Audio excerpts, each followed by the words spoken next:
Welcome to the Microsoft Ads Training Kit Chapter 17. How to pause ads.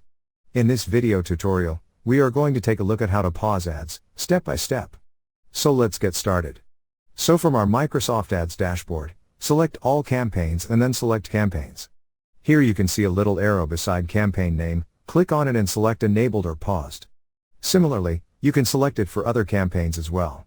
Now click on Ads and Extensions. Here also you can see a little arrow beside ads, and when you click on it, and it also has enabled or paused options. You can pause as many ads as you want from here. So this is how you can pause ads. Thank you for watching. Please proceed to Chapter 18.